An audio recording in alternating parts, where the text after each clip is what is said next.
बंदी छोड़ सतगुरु रामपाल जी परमेश्वर जी की जय हो।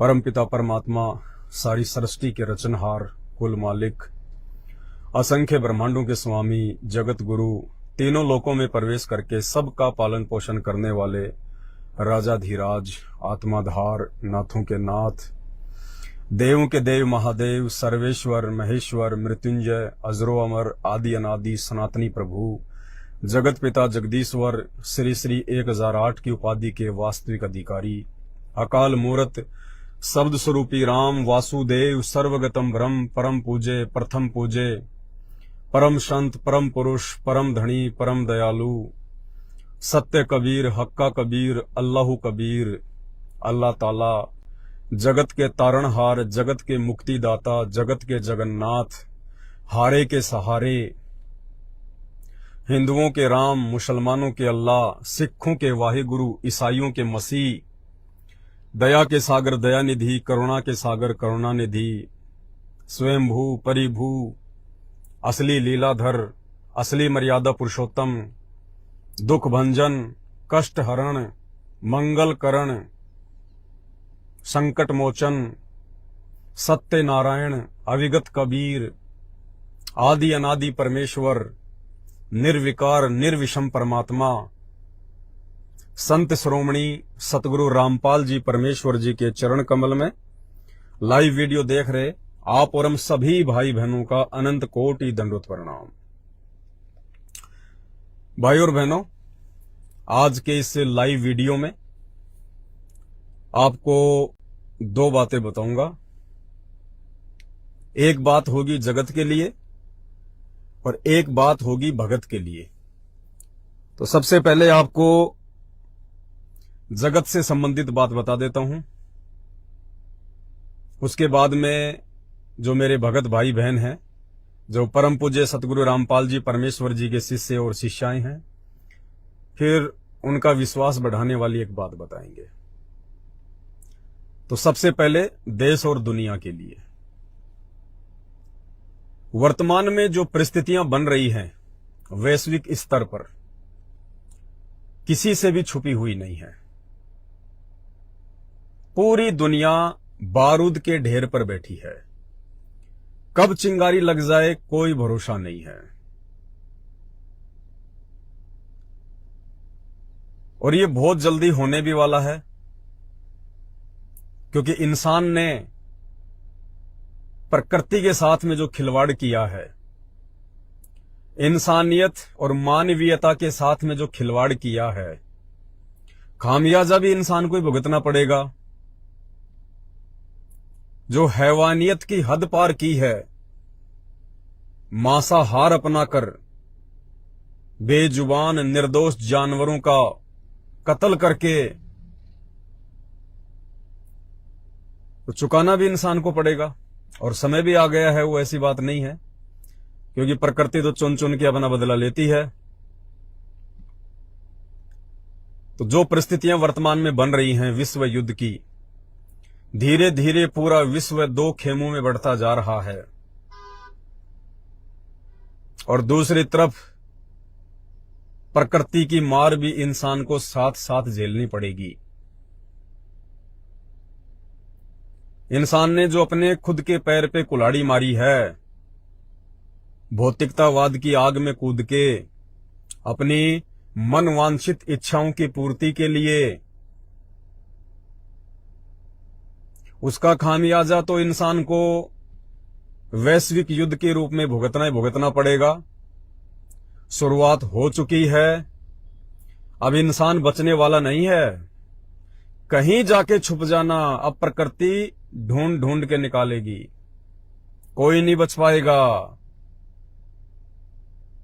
और बचेगा कौन, वो भी आपको बताएंगे किस तरह के इंसान इस प्राकृतिक मार से बच सकते हैं। रूस यूक्रेन का युद्ध 1 साल से चल ही रहा है, और अभी 2 दिन पहले आपने देखा इजराइल और हमास के बीच में एक नया युद्ध शुरू हो चुका है। भारत समेत अमेरिका, कई देश इजराइल के समर्थन में आ गए हैं। तो जो मुस्लिम कंट्री हैं, सऊदी अरब वगैरह है, जो जिहादी कंट्रियां हैं, मुस्लिम कंट्रियां, वो हमास के समर्थन में आ गई हैं। पूरा विश्व दो खेमों में बंट रहा है, क्योंकि भविष्यवाणियां फैल नहीं हो सकती। इंसान ने जो बीज बोया है, फसल इंसान ही काटेगा। तो भयंकर मार पड़ने वाली है, भयंकर। और जब पड़ोसी की आग लगती है तो बराबर वाला भी घबराता है, डर उसको भी उतना ही सताता है। तो आने वाले दिनों में आप ये नंगा नाच देखोगे। हमास ने 5000 रॉकेट दागे,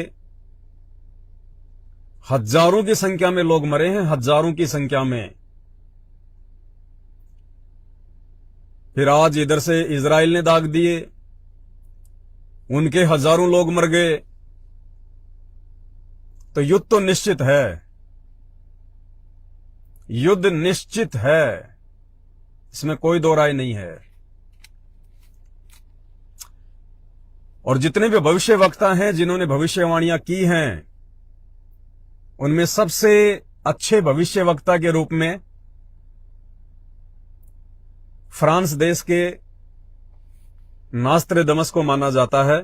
उसके बाद बाबा वेंगा है, और भी बहुत सारे भविष्यवक्ता हैं। ये भारत वाले तो फालतू में वैसे भोगते रहते हैं, इनका कोई लेना देना नहीं है। ये तो दूसरे की भविष्यवाणियों को कॉपी कर करके बोलते हैं, बाकी इनके पास अपनी कोई भी दिव्य दृष्टि नहीं है।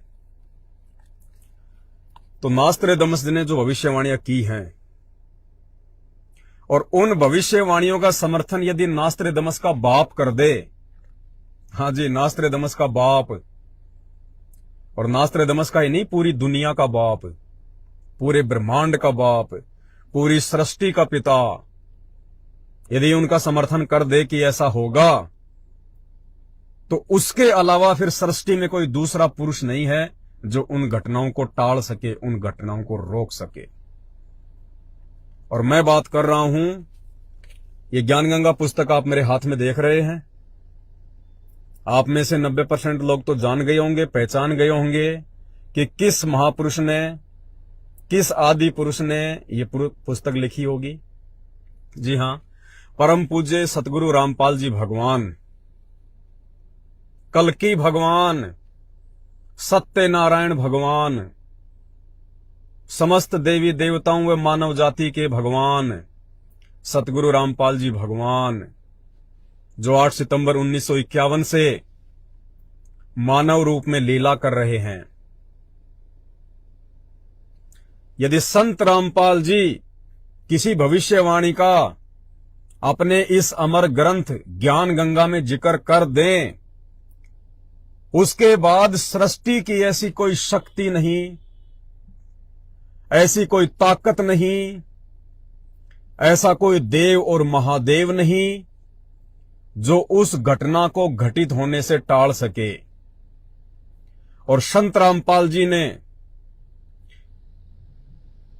नास्ट्रेडमस व अन्य भविष्यवक्ताओं के द्वारा की गई भविष्यवाणियों को अपनी पुस्तक ज्ञान गंगा में जगह दे दी, तो ये निश्चित है सूर्य का उदय और अस्त होने वाला अटल सिद्धांत टल सकता है, लेकिन परमेश्वर सतगुरु रामपाल जी भगवान के द्वारा ज्ञान गंगा में लिखी गई उस घटना को टालना नामुमकिन है। और बहुत सारे भविष्यवक्ताओं की भविष्यवाणियों को जो वर्तमान समय में घटित होनी है, भयंकर तांडव मचने वाला है, भयंकर विनाशकारी परिस्थितियों से देश और दुनिया को गुजरना है, प्राकृतिक तांडव मचने वाला है, अकाल पड़ेंगे, सूखे पड़ेंगे, भूकंप आएंगे, भयंकर महामारियां आएंगी, देश और दुनिया को अपनी औकात याद दिलाई जाएगी। अच्छे अच्छे मंत्री, महामंत्री, प्रधानमंत्री, राष्ट्रपति घुटने के बल आएंगे, क्योंकि जब धरती पे परमात्मा स्वयं प्रकट हो जाता है तो एक समय में केवल वो परमात्मा ही रहता है, सबका सरदार, सबका कैप्टन, सबका मास्टर, सबका गुरु, सबका मार्गदर्शक, फिर वो भगवान ही रहता है। बाकी सब उसके थल्ले थल्ले होते हैं। फिर चाहे वो अमेरिका का राष्ट्रपति हो, चाहे भारत का प्रधानमंत्री हो, सब उसके थल्ले थल्ले रहेंगे। और वो मसीहा, वो भगवान, वो अल्लाह, वो वाहे गुरु स्वयं सतगुरु रामपाल जी परमेश्वर है। 2028 तक पूरी दुनिया इन्हें अपने इष्ट देव के रूप में स्वीकार करेगी, पूरी दुनिया। और उस मसीहा ने जो इस पवित्र पुस्तक ज्ञान गंगा में लिख दिया, और ये कोई सामान्य पुस्तक नहीं है ज्ञान गंगा, ये चारों वेदों से ज्यादा विश्वसनीय पुस्तक है, गीता जी से ज्यादा विश्वसनीय पुस्तक है, बाइबल से ज्यादा विश्वसनीय पुस्तक है, कुरान से ज्यादा विश्वसनीय पुस्तक है, गुरु ग्रंथ साहिब से कई गुना अधिक विश्वसनीय पुस्तक है ज्ञान गंगा। क्योंकि इसको स्वयं उस परमेश्वर ने अपने कर कमलों से लिखा है। और उन्होंने किन किन भविष्य वक्ताओं की भविष्यवाणियों का अपनी इस पुस्तक में समावेश किया है, अगर आपके पास उपलब्ध है तो पेज नंबर 157 खोल के देख लीजिएगा। संत रामपाल जी महाराज के समर्थन में अन्य भविष्य वक्ताओं की भविष्यवाणियां, 4-5 भविष्य वक्ता हैं, उनकी भविष्यवाणियों को संत रामपाल जी ने अपने इस पवित्र अमर ग्रंथ में जगह दी है। यानी डेफिनेटली वो घटनाएं घटेंगी। दुनिया की तो छोड़िए, ब्रह्मांड की कोई शक्ति उन घटनाओं को घटित होने से नहीं रोक सकती। ध्यान से सुनिएगा। नंबर 1, इंग्लैंड के ज्योतिषी कीरो ने सन 1925 में लिखी पुस्तक में भविष्यवाणी की है, 20वीं सदी अर्थात सन 2000 के उत्तरार्ध में, यानी सन 2000 के बाद, सन 1950 के पश्चात उत्पन्न संत, यानी 8 सितंबर 1951 में संत रामपाल जी भगवान धरती पे प्रकट हुए। ये उसी का समर्थन कर रहे हैं कि सन 1950 के पश्चात उत्पन्न संत की विश्व में एक नई सभ्यता लाएगा जो संपूर्ण विश्व में फैल जाएगी। यानी वो संत एक आध्यात्मिक जागृति को जन्म देगा जो पूरे संसार में फैल जाएगी। यानी उनका आध्यात्मिक ज्ञान पूरे जगत में फैलेगा। भारत का वह एक व्यक्ति सारे संसार में ज्ञान क्रांति ला देगा। भारत का वह एक व्यक्ति सारे संसार में ज्ञान क्रांति ला देगा। नंबर 2, भविष्य वक्ता श्री वेजी लेटिन के अनुसार 20वीं सदी के उत्तरार्ध में, यानी 1950 के बाद, विश्व में आपसी प्रेम का अभाव, मानवता का हास, माया संग्रह की दौड़, लूट एवं राजनेताओं का अन्यायी हो जाना आदि आदि बहुत से उत्पाद देखने को मिलेंगे। आप सब देख भी रहे हैं। परंतु भारत से उत्पन्न हुई शांति, भ्रातृत्व भाव पर आधारित नई सभ्यता संसार में देश, प्रांत और जाति की सीमाएं तोड़कर विश्व भर में अमन व चैन उत्पन्न कर देगी। यानी संत रामपाल जी परमेश्वर की तरफ स्पष्ट रूप से इशारा है कि वो जो अमर ज्ञान इस देश और दुनिया को देंगे, उस ज्ञान को उनके अनुयायी ग्रहण करके अपने जीवन में लागू करके जाति पाति धर्म इन सब बेड़ियों को तोड़ देंगे और पूरे विश्व में एक बार फिर से भाईचारा और चैनो अमन होगा। नंबर 3, अमेरिका की भविष्यवक्ता जीन डिक्सन के अनुसार 20वीं सदी के अंत से पहले विश्व में एक घोर हाहाकार तथा मानवता का संहार होगा। वैचारिक युद्ध के बाद आध्यात्मिकता पर आधारित एक नई सभ्यता संभवतः भारत के ग्रामीण परिवार के व्यक्ति के नेतृत्व में जमेगी और संसार से युद्ध को सदा सदा के लिए विदा कर देगी। यानी जो भी प्राकृतिक आपदाएं आनी हैं 2028 से पहले पहले आ लेंगी, जो भी युद्ध होने हैं 2028 से पहले पहले हो लेंगे, जो भी घटनाएं घटित होनी हैं हो लेंगी। उसके बाद भारत का वह व्यक्ति, क्योंकि भविष्य वक्ता केवल इतना ही देख सकते हैं, इतना ही जान सकते हैं, तो ये परमेश्वर रामपाल जी को एक व्यक्ति के रूप में परिभाषित कर रहे हैं, क्योंकि इनको भगवान की परिभाषा का नहीं पता। जब आज ही लोगों को नहीं पता तो इनको बेचारे को कहां से मालूम हो जाएगा। इनको जितनी भगवान ने सद्बुद्धि दी,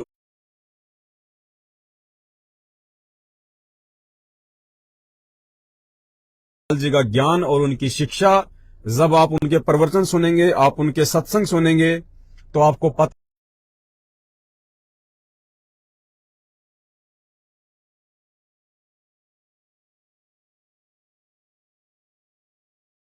विश्व में सभ्यता का नंगा तांडव होगा। देख रहे हो ना आप, शहरों में, समुद्री इलाकों में, जो ये पर्यटक स्थल है, यहाँ पे कैसे बिकनी में लड़कियां घूम रही हैं, कोई शर्म नहीं, कोई लोकलाज नहीं, नंगी होके घूम रही है वहां पे, फैशन के नाम पे, सभ्यता के नाम पे।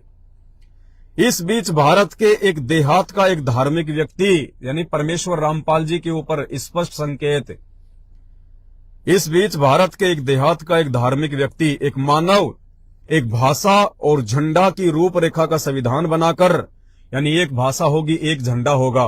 भाषा का मतलब उनका ज्ञान, यानी पूरे विश्व में संत रामपाल जी का ही तत्व ज्ञान होगा। यहां पे भाषा का मतलब है उनका ज्ञान, तत्व ज्ञान पूरे विश्व में होगा। और झंडा, झंडे का मतलब होता है एक छत्र राज्य, यानी केवल उन्हीं का साम्राज्य होगा पूरे विश्व पर, उन्हीं का ज्ञान होगा, वही पूरी दुनिया के सरदार होंगे। एक भाषा और झंडा की रूपरेखा का संविधान बनाकर संसार को सदाचार, उदारता, मानवीय सेवा एवं प्यार का सबक देगा। यह मसीहा सन 1999 तक विश्व में आगे आने वाले हजारों वर्षों के लिए धर्म व सुख शांति भर देगा। यानी वह मसीहा, वो परमात्मा, वो भगवान, वो अल्लाह आने वाले 1000 वर्ष के लिए पूरे विश्व में शांति और भाईचारे की भावना भर देगा। कलयुग में सतयुग जैसा माहौल पैदा कर देगा, अपनी शक्ति से, अपनी सामर्थ्य से, अपने ज्ञान से और अपने सदाचारी अनुयायियों के माध्यम से। नंबर 5, हॉलैंड के भविष्य दृष्टा श्री गेरार्ड क्राइसे के अनुसार 20वीं सदी के अंत से पहले या 21वीं सदी के प्रथम दशक में भयंकर युद्ध के कारण कई देशों का अस्तित्व ही मिट जाएगा। ये वर्तमान समय की भविष्यवाणी है।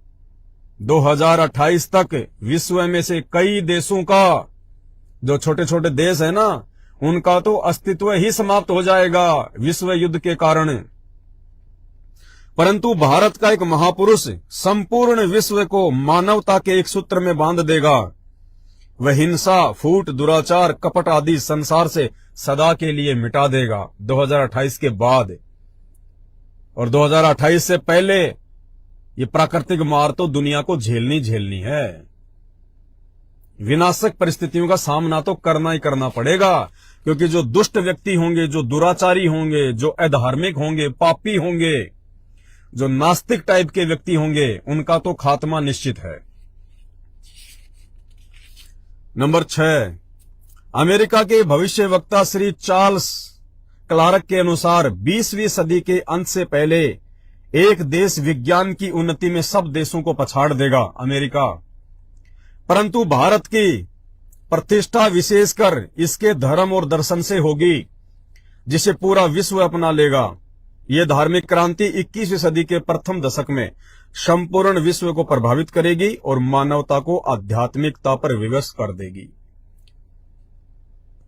यानी मसीहा सतगुरु रामपाल जी परमेश्वर जी का अमृत ज्ञान पूरे विश्व को सोचने समझने पर विवश कर देगा।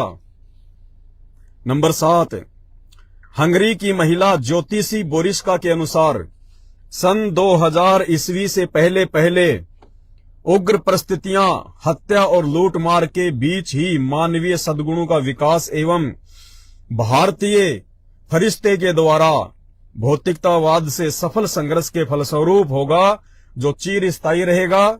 इस आध्यात्मिक व्यक्ति के बड़ी संख्या में छोटे छोटे लोग ही अनुयायी बनकर भौतिकतावाद को आध्यात्मिकता में बदल देंगे। यानी संत रामपाल जी भगवान के ज्ञान आधार से, उनकी शिक्षाओं पे चलते हुए, उनके फॉलोवर इस भौतिकतावाद की आग में ना पड़कर सामान्य जीवन जीते हुए, सामान्य विचारों के साथ में चलते हुए, ऊंची सोच को आधारित बनाकर चलते हुए, पूरे विश्व में धीरे धीरे धीरे धीरे संत रामपाल जी के ज्ञान का डंका बजा देंगे।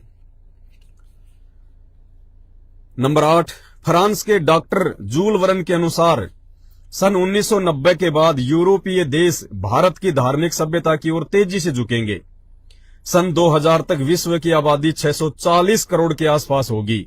देखो भविष्यवाणियां हैं ये आज से सैकड़ों वर्ष पहले की गई थी। और क्या कहा था इन्होंने कि सन 2000 तक विश्व की आबादी 640 करोड़ के आसपास होगी। और बिल्कुल साढ़े 6 करोड़ के 6.5 करोड़ के आसपास, सॉरी 650 करोड़ के आसपास, यानी 6.5 अरब के आसपास सन 2000 में भारत की पूरे विश्व की जनसंख्या थी। भारत से उठी ज्ञान की क्रांति नास्तिकता का नाश करके आंधी तूफान की तरह संपूर्ण विश्व को ढक लेगी। उस भारतीय महान आध्यात्मिक व्यक्ति के अनुयायी देखते देखते एक संस्था के रूप में आत्मशक्ति से संपूर्ण विश्व पर प्रभाव जमा लेंगे। और नंबर 9 और 10 महत्वपूर्ण है, ध्यान से सुनना। 10 नंबर की जो भविष्यवाणी है वो भारत के ऊपर है। 9 नंबर, फ्रांस के नास्त्रेदमस के अनुसार विश्व भर में सैनिक क्रांतियों के बाद थोड़े से ही अच्छे लोग संसार को अच्छा बनाएंगे।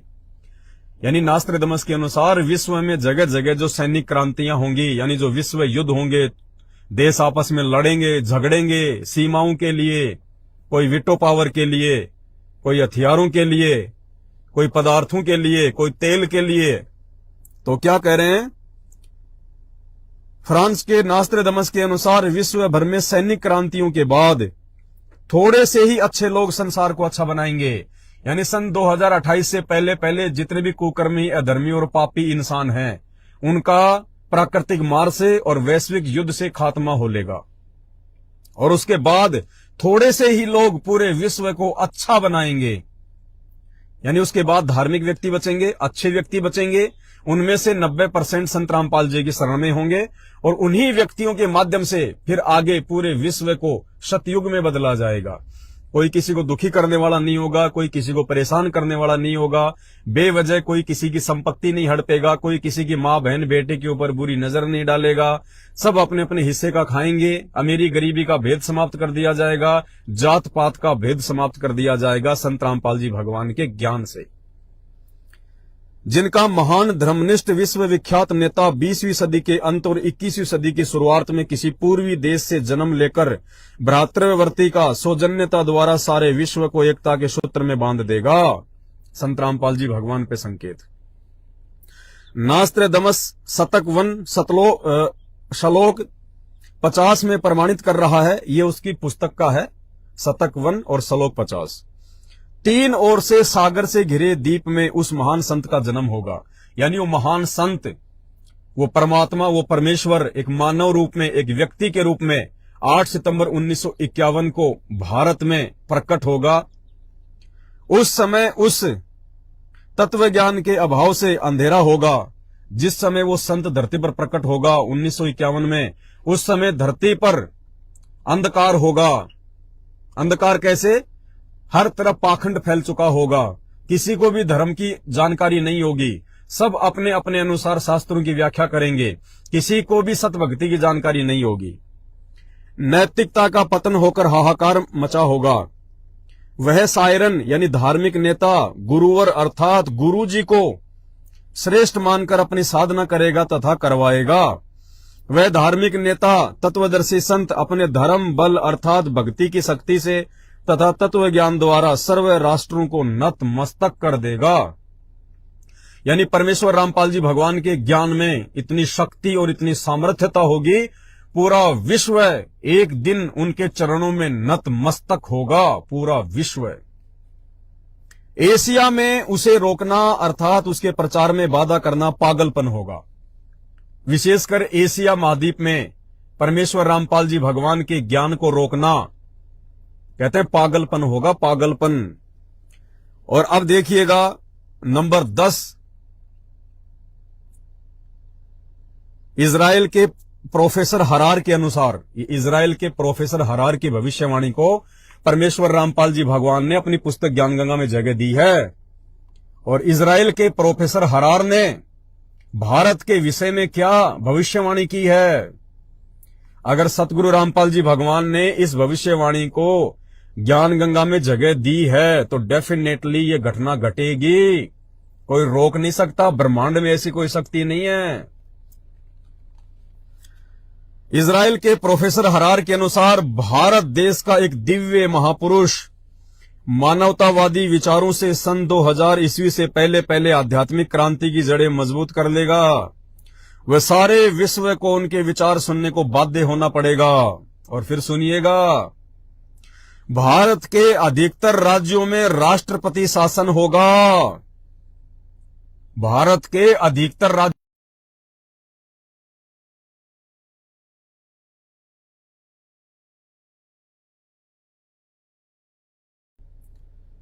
और ये डेफिनेटली होगा। जितना जल्दी हो सके समझ जाओ, सुधर जाओ। और जब राष्ट्रपति शासन लागू होता है और वो भी 16 से अधिक राज्यों में, खाने के लाले पड़ जाएंगे, खाने के लाले। घर से बाहर निकलना मुश्किल हो जाएगा, त्राही त्राही मचेगी। और ये घटित होके रहेगी घटना। ब्रह्मांड में कोई नहीं रोक सकता इसको, क्योंकि इस भविष्यवाणी को परमेश्वर रामपाल जी ने अपने अमर ग्रंथ विश्व की नंबर 1 पुस्तक ज्ञान गंगा में जगह दे दी। भारत के अधिकतर राज्यों में राष्ट्रपति शासन होगा, पर बाद में नेतृत्व धर्मनिष्ठ वीर लोगों पर होगा जो एक धार्मिक संगठन के आश्रित होंगे। इमरजेंसी तो लग जाएगी भारत में, राष्ट्रपति शासन भी लागू हो जाएगा, त्राई त्राई भी मचेगी, गृह युद्ध भी होगा। लेकिन उसकी समाप्ति कैसे होगी ये राजनेता नहीं कर पाएंगे, भारत के राजनेता नहीं कर पाएंगे। उसके बाद में उन परिस्थितियों को शांत वो करेंगे जो संत रामपाल जी के फॉलोवर होंगे, जो संत रामपाल जी के अनुयायी होंगे, जो उनके वचनों पर चल रहे होंगे। वही लोग उन परिस्थितियों में सुधार करेंगे। दूसरी कोई औकात, कोई शक्ति ब्रह्मांड में नहीं है जो भारत में लगने वाली, भारत में लागू होने वाले राष्ट्रपति शासन को, इमरजेंसी को फिर कोई समाप्त कर दे। क्योंकि परिस्थितियां इतनी भयंकर हो जाएंगी, इतनी डरावनी होंगी, इतनी भयानक होंगी, जो लोग राष्ट्रपति शासन लागू करेंगे वो भी छोड़ छाड़ के भाग जाएंगे। उसके बाद भारत में उन उग्र परिस्थितियों को संत रामपाल जी भगवान के भगत, संत रामपाल जी परमेश्वर जी के भगत शांत करेंगे, और कोई दूसरा नहीं होगा। बहुत भयंकर तबाही मचने वाली है। ये भविष्यवाणियां आज से 400 साल पहले, 500 साल पहले मनोरंजन के लिए नहीं लिखी गई। और परमेश्वर रामपाल जी ने जिन भविष्य वक्ताओं की भविष्यवाणियों को अपनी पुस्तक ज्ञान गंगा में जगह दे दी, इस ब्रह्मांड में ऐसी कोई शक्ति नहीं है। ब्रह्मा विष्णु महेश दुर्गा काल तो बहुत छोटी चीज है। ब्रह्मांड में ऐसी कोई शक्ति नहीं है जो इन घटनाओं को घटित होने से रोक सके। ये डेफिनेटली होगा। भारत के अधिकतर राज्यों में, यानी 16 से अधिक राज्यों में राष्ट्रपति शासन लागू होगा बहुत जल्दी। वो चाहे 2024 के चुनाव से पहले हो जाए या फिर 24 के चुनाव के बाद में हो जाए।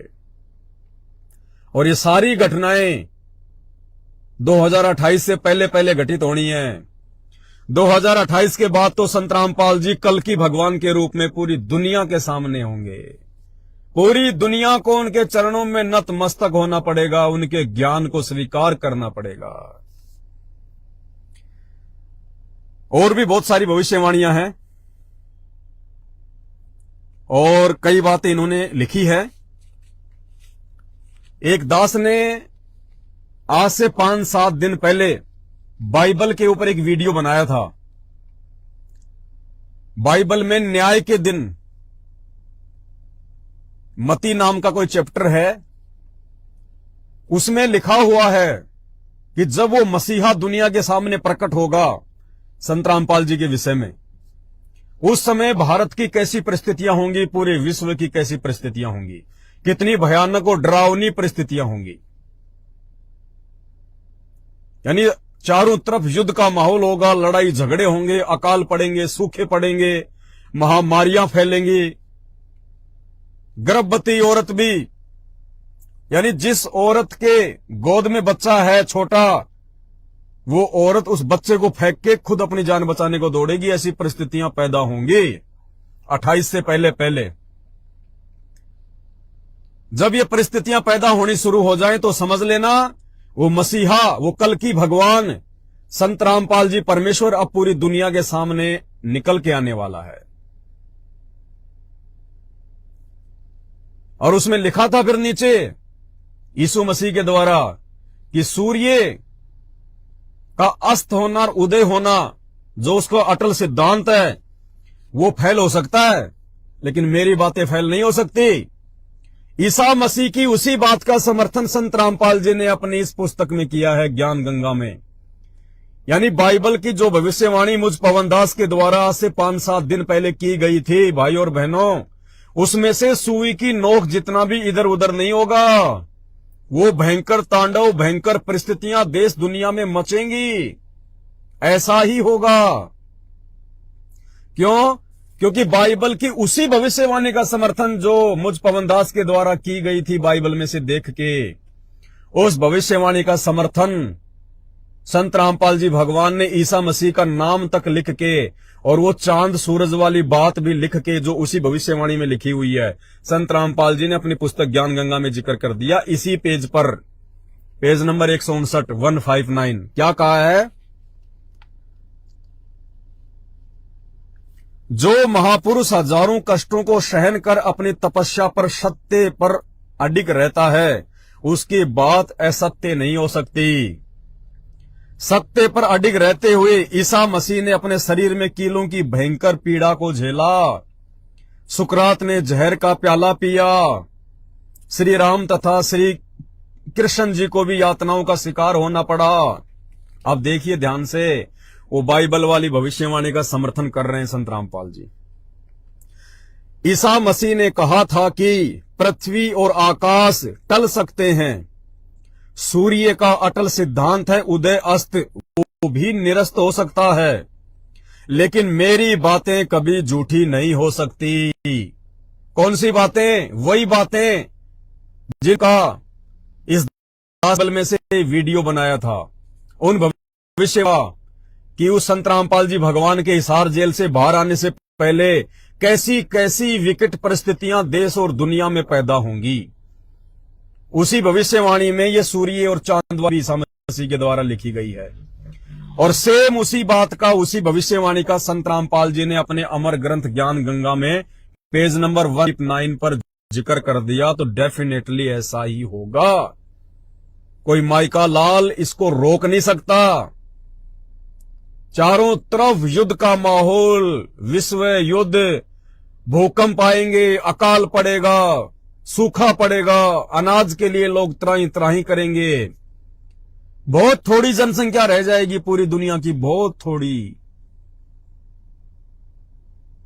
ये डेफिनेटली होना है। अभी भी विनती करता हूं, प्रार्थना कर रहा हूं,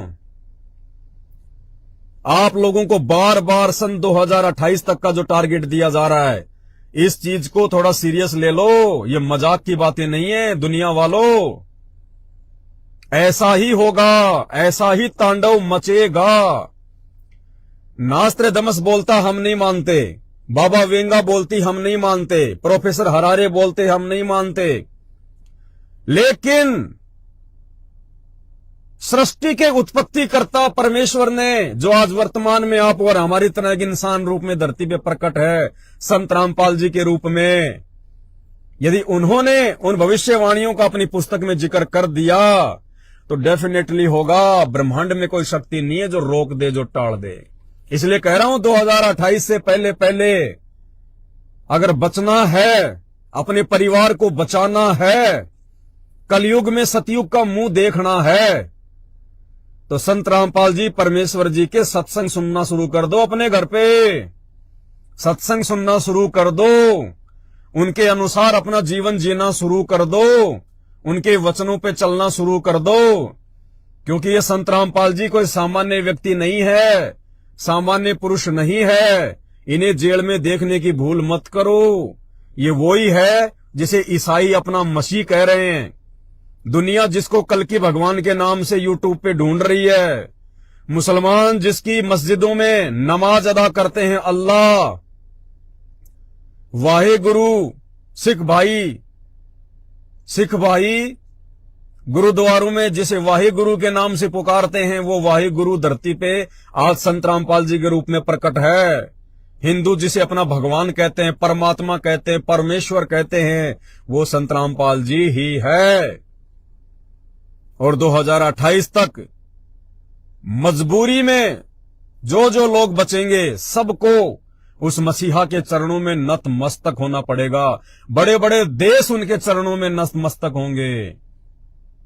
तुम्हारी विज्ञान भी फेल हो जाएगी, तुम्हारी एस्ट्रोलॉजी भी फेल हो जाएगी। केवल परमेश्वर रामपाल जी के वचन सफल सिद्ध होंगे। ये डेफिनेटली है। अगर आप अपने और अपने परिवार का बचाव चाहते हो, सुरक्षा चाहते हो, तो आज से पहले आपने संत रामपाल जी को जितने भी कुशब्द कुवचन अपनी इस गंदी जुबान से कहे हैं, कमेंट्स के माध्यम से या अपने मानसिक सोच के माध्यम से या अपनी गंदी जुबान से करेंगे, नहीं तो भाई कमर तो टूटनी है, इसमें कोई दो राय नहीं है। आकार मचेगा, भयंकर परिस्थितियां प्रकट होंगी। ऐसे ये दुनिया संत रामपाल जी को परमेश्वर के रूप में स्वीकार नहीं करने वाली। ये डेफिनेटली होगा। कोई माई का लाल रोक नहीं सकता, कोई शक्ति नहीं रोक सकती। अरे विज्ञान ने तो वैसे ही दुनिया के विनाश का सामान तैयार किया है। आज जितने भी विश्व युद्ध होंगे ये विज्ञान की तो देन है। विज्ञान से कभी देश और दुनिया में शांति नहीं आ सकती, कभी भी, क्योंकि विज्ञान हमेशा विनाश का सामान तैयार करती है। आज एक देश दूसरे देश के ऊपर लट्टू की तरह फूटने को तैयार है। किस आधार से? परमाणु बम के आधार से, मिसाइलों के आधार से, लड़ाकू विमानों के आधार से, हाइड्रोजन बम के आधार से, मशीन गन के आधार से। क्योंकि विज्ञान ने हमेशा इंसान को लड़ाया है। विज्ञान ने हमेशा इंसान को पतन का रास्ता दिखाया है।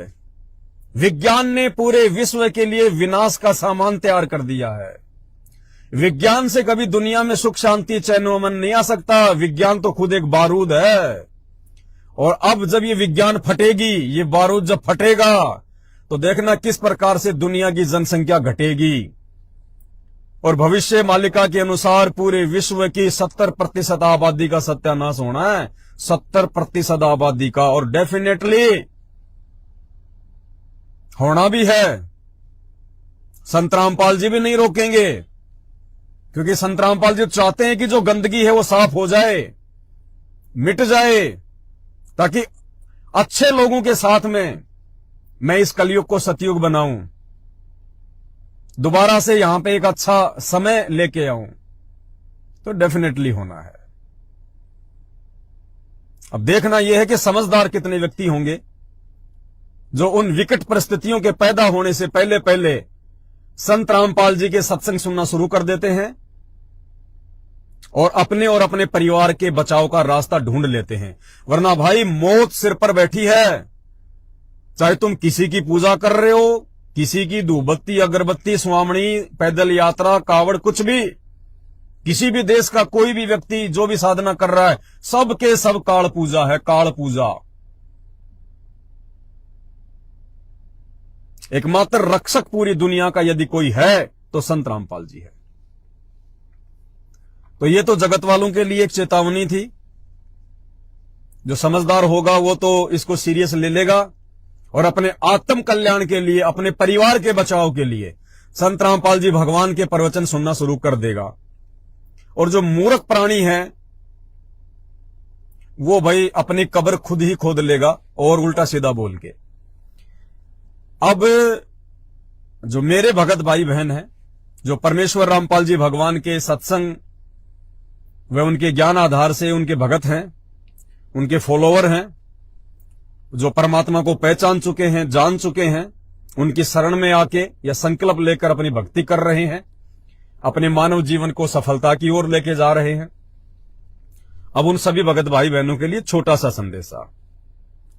भाई और बहनों, आप सबको पता है 1-1.5 महीने पहले 8 सितंबर 2023 को हमारे परमपिता परमेश्वर सतगुरु रामपाल जी भगवान का प्रकट दिवस था।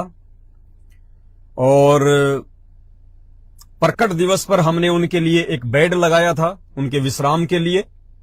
हालांकि अब तो बहुत सारे घरों में लग चुके हैं, परमात्मा के बच्चे अपने परमात्मा को अपने घर पे विराजमान कर रहे हैं ज्ञान आधार से कि मोको कहां ढूंढे रे बंदे, मैं तो तेरे पास में।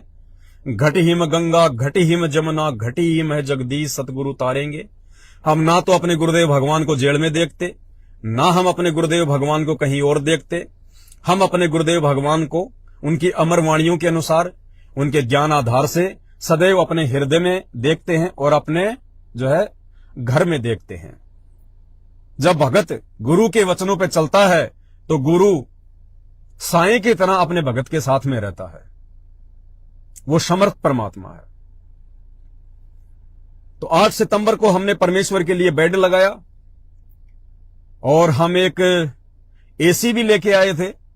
हमने वो एसी भी लगाई। 2 टन की एसी लाए थे, 2 टन की हैवी एसी आती है। और यह भी आप सबको पता है कि 8 सितंबर से लेकर वर्तमान तक 24 घंटे एसी चलती है। 24 घंटे परमेश्वर की सेवा में।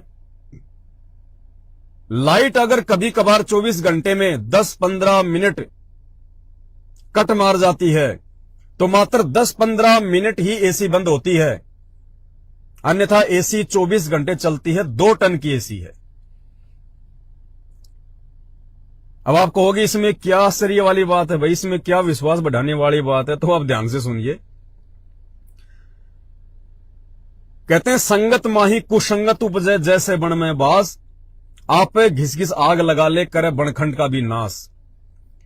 कुछ एक मंदबुद्धि प्राणी, कुछ एक छोटी और घटिया सोच के प्राणी हर समय रहते हैं, वो आगे भी रहेंगे।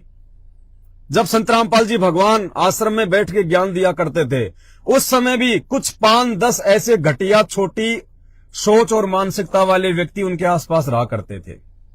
कल को संत रामपाल जी आ जाएंगे, फिर भी 1-2 तो ऐसा काल प्रेरित व्यक्ति रहता ही रहता है।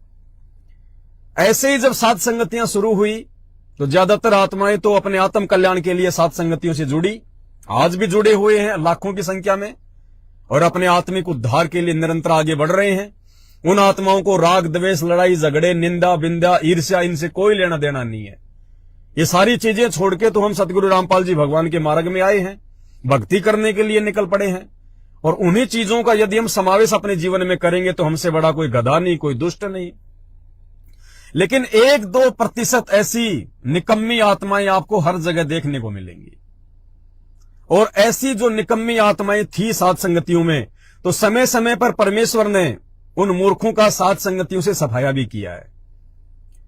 जैसे पिछले 8 वर्षों से सात संगतियां चल रही हैं और 8 वर्षों में 8 बार ये परीक्षाएं हो चुकी हैं।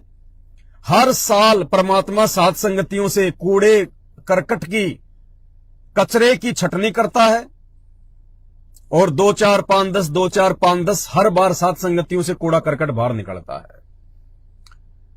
2022 के लास्ट में जब दास जेल चला गया था तो परमात्मा ने उस समय सबकी परीक्षा ली, और जो गंदगी थी, जो कचरा था, जो राग द्वेष से भरे हुए थे, जो ईर्ष्यालु प्रवृत्ति के लोग थे, जिनका मकसद भक्ति और भगवान नहीं खाली मान बढ़ाई था, इज्जत पाना था, परमात्मा ने उन सब के लात मारी। वो सारा का सारा कूड़ा करकट साध संगति रूपी उस परिवार से परमात्मा ने बाहर निकाल दिया और उस कूड़े करकट को वहीं फेंक दिया जहां पे उनकी जगह थी। सतलोक आश्रम मैनेजमेंट, सतलोक आश्रम हरियाणा, जहां पे कूड़े करकट की उपयुक्त जगह है, समुचित जगह है, उस कूड़े करकट को वहीं से परमात्मा ने उठा के फेंक दिया कि नालायको, मैंने तुम्हें इसी कूड़े करकट से उठा के साध संगतियों से जोड़ा था ताकि तुम अपने आप को शुद्ध कर लो, साफ सुथरा कर लो, भक्ति के लायक बना लो। लेकिन तुम्हारी तो आदत वो घटिया की घटिया, तुम तो कूड़े में ही राजी हो। एक छोटी सी कहानी दास को याद आ गई। एक ऋषि जी कहीं पे कोई तपस्या कर रहे थे, तो पास में ही एक चुईया थी, छोटी सी चुईया। उसके माता पिता मर गए थे, वो अकेली थी। तो ऋषि जी के आसपास वो घूमने लगी, टहलने लगी। तो ऋषि जी ने उस चुईया को पकड़ के और अपने पास में रख लिया, उसका पालन पोषण करने लगे। क्योंकि साधु संतों में दयालुता बहुत ज्यादा होती थी पहले, आज भी है। अब ऋषि जी ने देखा यार चुईया है, बेचारी कैसे रहेगी, कैसे करेगी। ऐसा करता हूं, मेरी मंत्र शक्ति से मैं इसको एक सुंदर कन्या बना देता हूं। तो ऋषि ने उसको सुंदर कन्या बना दिया। कन्या जब जवान हुई तो ऋषि ने सोचा कि अब इसकी शादी कर देनी चाहिए। अब शादी करनी है तो लड़का भी कोई उपयुक्त होना चाहिए। तो ऋषि ने कहा कि बेटी, मैंने सूर्य देव से बात की है तेरी शादी के लिए, सूर्य देव से। अच्छा, हाँ। बोले बहुत अच्छी बात है पिताजी।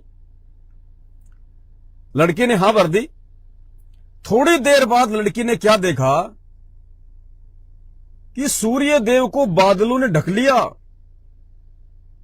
तो लड़की ने कहा कि पिताजी ये कौन है जिन्होंने मेरे होने वाले पति सूर्य देव के रोशनी को भी फीका कर दिया। बोला बेटी ये बादल है, बादल। बोला पिताजी मैं तो बादल से शादी करूंगी, बादल से। कोई बात नहीं बेटी, मैं बादल से बात करता हूं। ऋषि जी ने बादल से बात करी तो कहा जी मैं तैयार हूं शादी के लिए। लड़के ने कहा जी ठीक है, मेरे को तो ऐसा महान पति चाहिए, सर्वशक्तिमान पति चाहिए।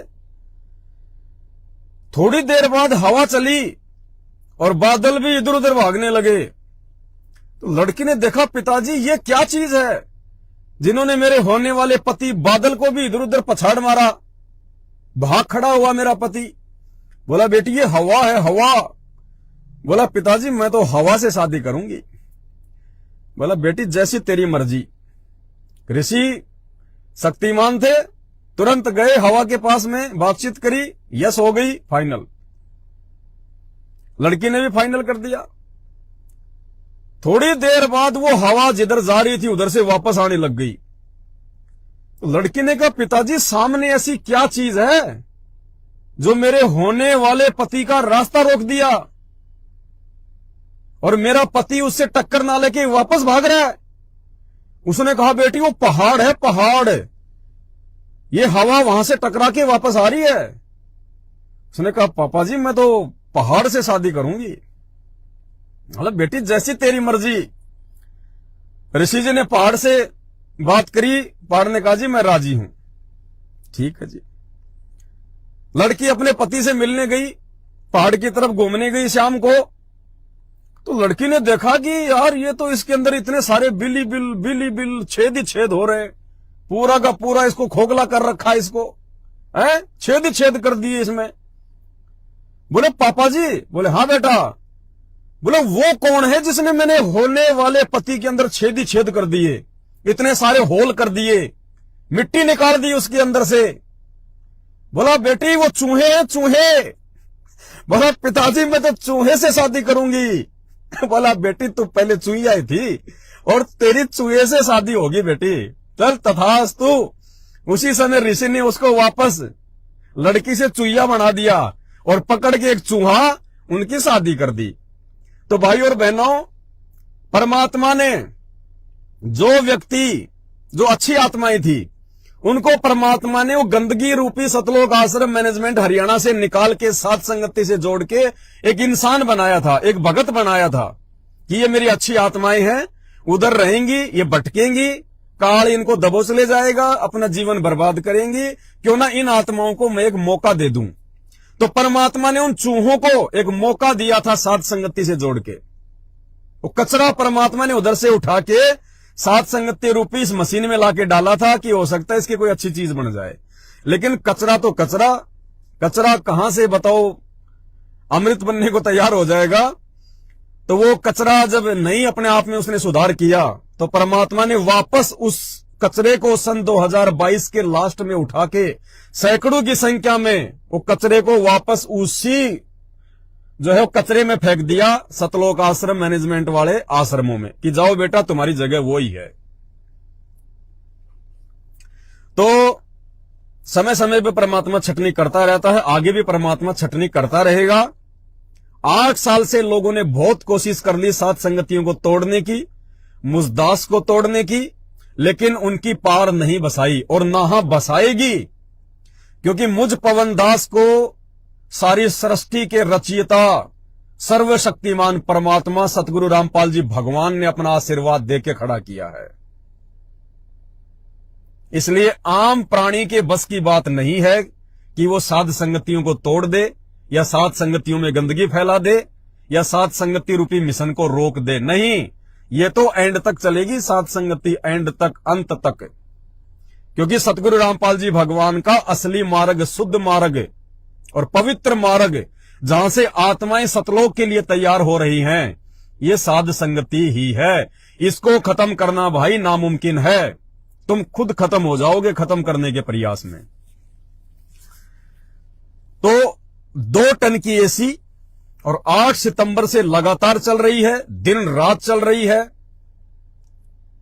अब मजे की बात क्या है, देखो परमात्मा कैसे साथ देता हमारा। तो कुछ एक साथ संगतियों में जो कचरा जो पैदा हो जाता है थोड़े थोड़े इक्के दुक्के, उन्होंने ये खुसर फुसर करना शुरू कर दिया था 1 महीने पहले, अभी 15-20 दिन पहले, कि पवन दास के घर में तो 24 घंटे एसी चलती है। 24 घंटे भाई एसी तो चलती है 24 घंटे, इसमें कोई दो राय नहीं है, लेकिन चलती है मेरे भगवान के लिए, मेरे गुरुदेव के लिए, मेरे परमात्मा के लिए। हम तो केवल उस एसी में थोड़ी बहुत देर रुकते हैं, या तो 5-10 मिनट सुबह शाम उनकी चरण सेवा करनी होती है, या फिर परमेश्वर को भोग लगाना होता है। बाकी मेरे परमात्मा ही विश्राम करते हैं, मेरे गुरुदेव भगवान ही विश्राम करते हैं। बिल्कुल 24 घंटे चलती है। भगतों के पैसों को बिल भर रहा है, भगतों का पैसा बर्बाद कर रहा है, सारा पैसा भगतों का है, 24 घंटे एसी चलाने की क्या जरूरत है। तो भाई देखो पवन दास की एक खासियत है, इसीलिए पवन दास आज तक जिंदा है। जिंदा मतलब कोई भी पवन दास को नीचे नहीं गिरा पाया, क्योंकि पवन दास किसी भगत को देख के नहीं चलता, ना पवन दास किसी भगत की बातों पे चलता है। चाहे कोई कैसा ही भगत हो, कितना ही भगत हो, अगर वो साथ संगति में आए तो बहुत अच्छी बात है, वो जाना चाहे तो जाए, नो प्रॉब्लम। पवन दास को कोई फर्क नहीं पड़ता। पवन दास किसी भगत की बातों को वैल्यू नहीं देता, पवन दास किसी भगत के विचारों के अनुसार नहीं चलता। पवन दास चलता है ज्ञान आधार से, मेरे परम पूज्य सतगुरु रामपाल जी भगवान के सत्संग के आधार से और उनकी सत्य प्रेरणा के आधार से। बाकी दास की ना किसी भगत से दोस्ती थी, ना है, ना रहेगी। सबका वेलकम है, सब भाई हैं, किसी से वैर भाव नहीं है। बाकी कोई इस साथ संगति में आके यदि कोई कैप्टन बनना चाहेगा, कोई सरदार बनना चाहेगा, तो भाई परमात्मा उस कचरे को समय समय पर बाहर का मुंह दिखाते भी रहते हैं और आगे भी दिखा देंगे। तो पवन दास अपने गुरुदेव के अनुसार चलता है, किसी भगत के अनुसार नहीं चलता, ना किसी भगत से डरता, ना लड़ता, ना झगड़ता। इसी कारण से परमात्मा ने दास को सात संगतियों में 8 साल से एक स्टैंड पे रखा है, एक स्टैंड पे। वरना इस संगत में कोई ऐसा नहीं है जिसने अपना स्टैंड चेंज ना किया हो। कभी उधर कभी इधर, बिना पैंदे के लौटे, कभी उधर तो कभी इधर। बहुत कम भाई बहन ऐसे हैं जो अभी तक सात संगतियों में शुरू से टिके हुए हैं। बाकी बिना पैंदे के लौटे, कोई 2 साल, कोई 4 साल, कोई 6 महीने, कोई 2 महीने। तो भाई और बहनों, जो भाई बहन ये कहते हैं कि भाई रात दिन एसी चलती है, इतना बिल आ रहा है, भक्तों का पैसा है, तो पहली बात तो उसकी छोटी सोच है, ये पैसा भक्तों का नहीं है। ना जी, हम किसी भगत से पैसा नहीं लेते, ये पैसा भगवान का है, परमात्मा का। वो व्यवस्था करवाता है। और जो भगत ये कहता है कि मेरा पैसा है, वो सबसे घटिया और नीच इंसान। परमात्मा कहते हैं मैं करे सो मारिए, तू तो करे सो छूट बे, इस मार में होशियार बंदे गधा बने के बोक बे। जो ये कहता है कि मेरा पैसा है, कहते हैं वो तो गधा बनेगा अगले जन्म में। नालायक, तू कहां से, तेरी मां के पेट से लेके पैदा हुआ था क्या ये पैसा है? ये संपत्ति परमात्मा की है, ये माया है राम की, अपनी कहे सो गवार। जो अपना कहता वो गवार है, गवार, ज्ञान नहीं है उसको। तो भाई और बहनों, बिजली का बिल भी आना था, तो बिजली का बिल भी आ गया कल परसों, 1 महीने का। और 1 महीना ही हमारे को एसी लगाए हुआ है, 1 महीना। और 1 महीने का पूरा बिल भी आ गया। अब परमात्मा ने देखो कैसे उन लोगों का मुंह जो है वो फिट्टा कर दिया, जो ये कहते थे कि 24 घंटे ऐसी चलती है, इतना पैसा कहां से आएगा, भक्तों का पैसा है।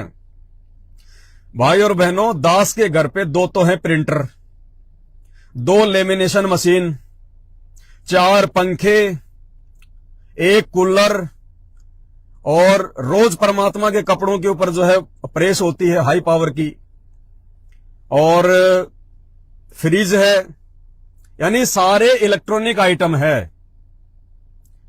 और आपको पता है कि साध संगतियों के लिए सारी सामग्री दास स्वयं तैयार करता है, चाहे पुस्तकें हो, चाहे मेमोरी कार्ड हो, चाहे आपके मंत्र कार्ड हो, चाहे आरती के कार्ड हो, चाहे गुरुदेव भगवान की फोटोएं हो, सब कुछ दास के घर पे तैयार होती है। यानी लाइट का बहुत ज्यादा जो है कंजप्शन होता है। 1 महीने पहले जब हमारे घर पर एसी नहीं लगी थी, 1 महीने पहले लाइट का बिल आया 3000 रुपए। कितना बिल आया? 3000 रुपए लाइट का बिल आया, जिसमें 2 प्रिंटर, 4 पंखे, 1 कूलर, प्रेस और भी जो आइटम है वो 3000 रुपए का बिल आया। और एसी लगने के बाद 1 महीने तक एसी चली है 2 टन की, दिन रात 24 घंटे। और एसी लगने के बाद इस महीने जो बिल आया है, आपको जानकर अचंभा होगा, पिछले महीने से 100 रुपए कम। यानी जब एसी नहीं चलती थी उस समय तो 3000 का बिल, और जब दिन रात एसी चल रही है भगवान की सेवा में तो 2900 रुपए का बिल। बंदी छोड़ सतगुरु रामपाल जी भगवान की जय हो। कोई मीटर हेरा फेरी नहीं, हम तो किराए के मकान में रहते, हम तो हाथ ही नहीं लगाते मीटरों के। ये परमेश्वर है धरती पे।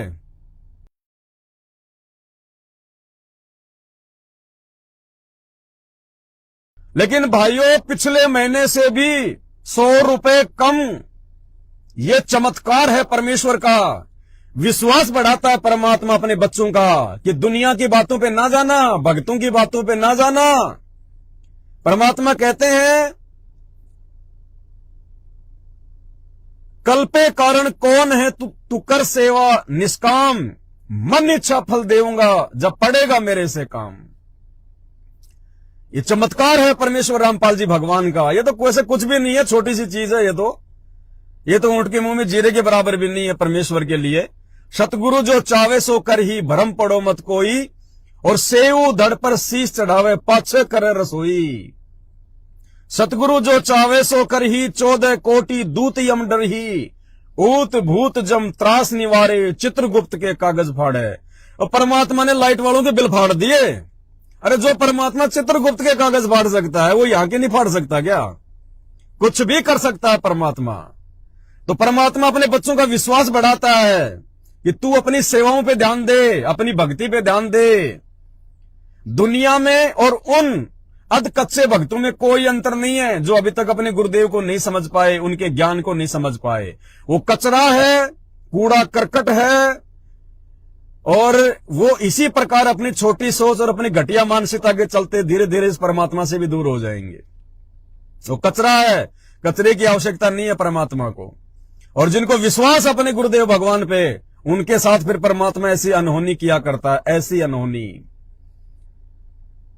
तो जिस समय एसी नहीं थी उस समय तो 3000 का बिल, और जब पूरे महीने एसी चली है और 24 घंटे चली है और 2 टन की एसी, और पिछले महीने से 100 रुपए कम, यानी एसी का बिल तो गायब, उससे भी 100 रुपए कम।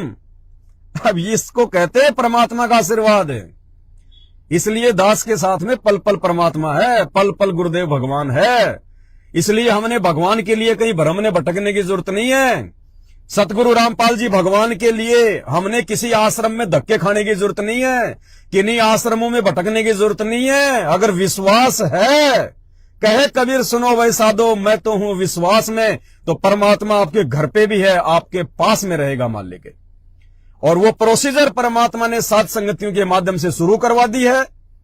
भाइयों और बहनों, जब तक सतगुरु रामपाल जी भगवान हिसार जेल से बाहर नहीं आ जाते हैं, तब तक हमने भगवान को कहीं नहीं देखना सिवाय अपने घट में और अपने घर में, कहीं नहीं देखना।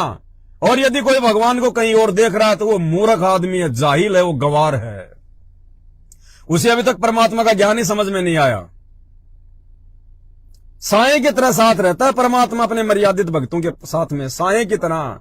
जो बच्चा गऊ की नजर में यूं साई को संत, और भक्तों के पीछे फिरे वो भगत वत्सल भगवंत। और वो मूर्ख जो उन आश्रमों में गुरुदेव के कलयुगी परिवार के पीछे पीछे घूम रहे।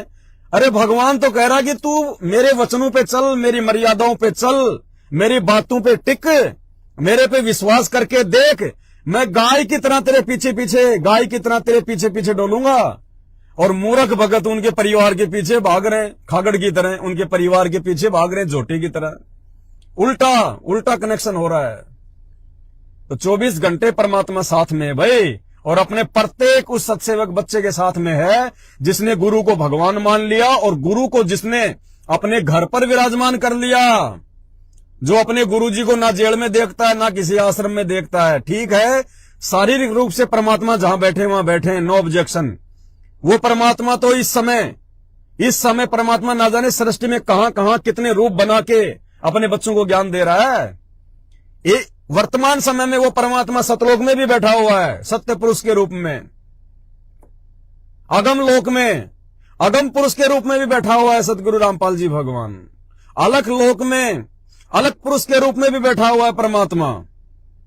वो परमात्मा दूसरे ब्रह्मांडों में भी ज्ञान प्रचार कर रहा है।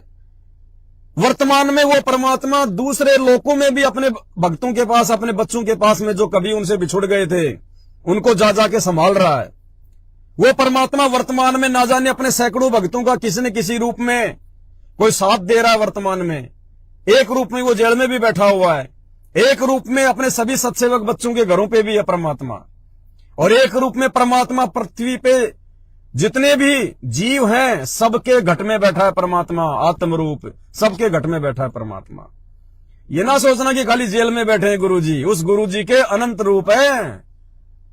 अनंत अनंत कोटि कलाओं का परमात्मा है ये, अनंत कोटि कलाओं का परमात्मा है।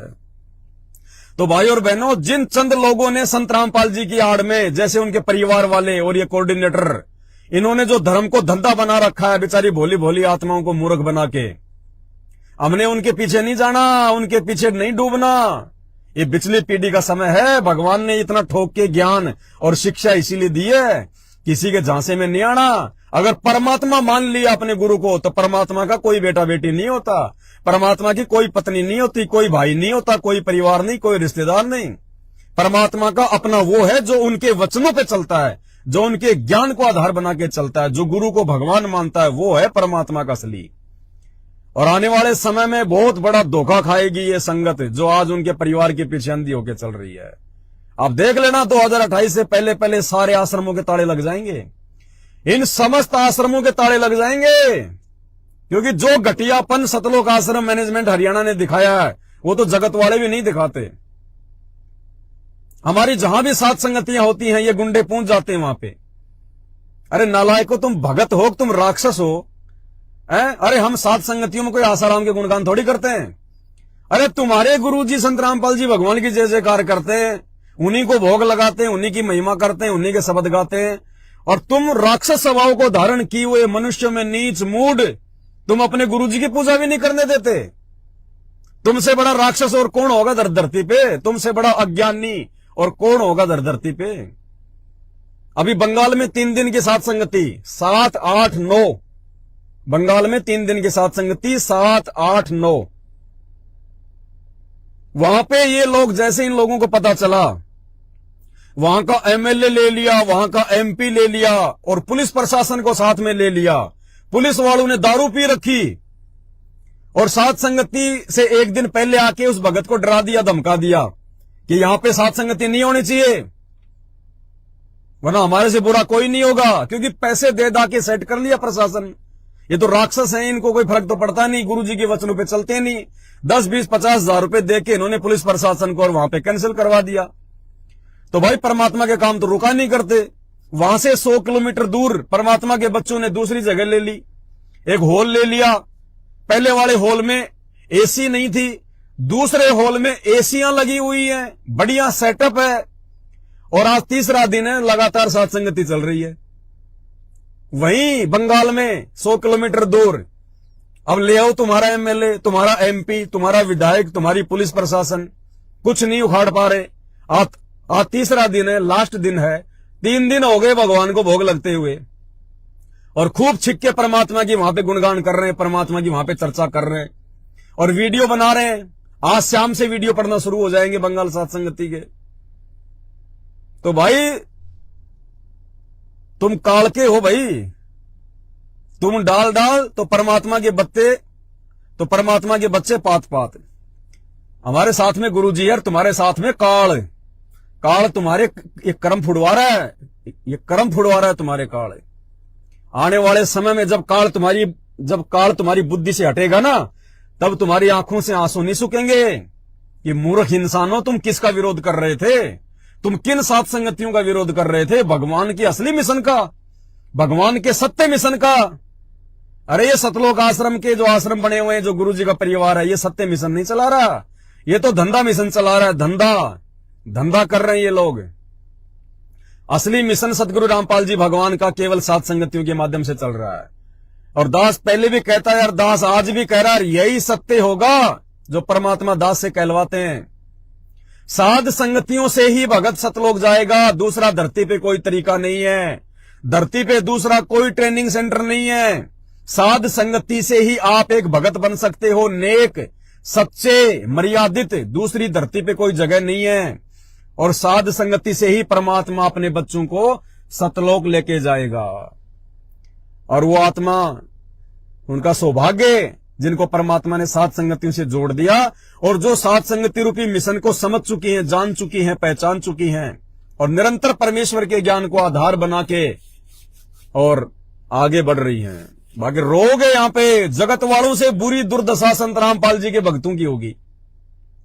2028 से पहले जगत वालों से भी बुरी दुर्दशा संत रामपाल जी के उन 90% भक्तों की होगी जो राक्षस स्वभाव को धारण किए हुए हैं, जो सात संगतियों का विरोध करते हैं, जो बड़े बड़े स्टेडियम बनवा रहे हैं दुनिया के लिए, बैडमिंटन स्टेडियम बनवा रहे हैं। डट जाओ, रुक जाओ, ये काल तुम्हारा बनाएगा चिड़ी बल्ला।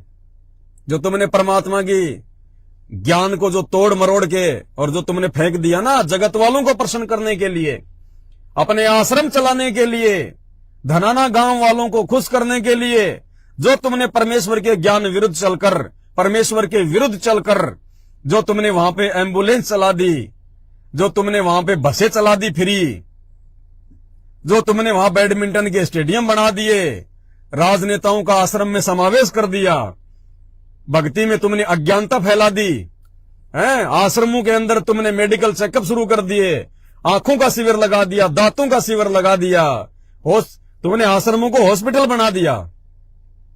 तुम जिन जिन लोगों ने सहयोग किया है, परमात्मा देख लेना आने वाले समय में 28 से पहले उन भक्तों के घरों को हॉस्पिटल बना देगा, उनके घरों को हॉस्पिटल, इनको हॉस्पिटल में एडमिट होना पड़ेगा।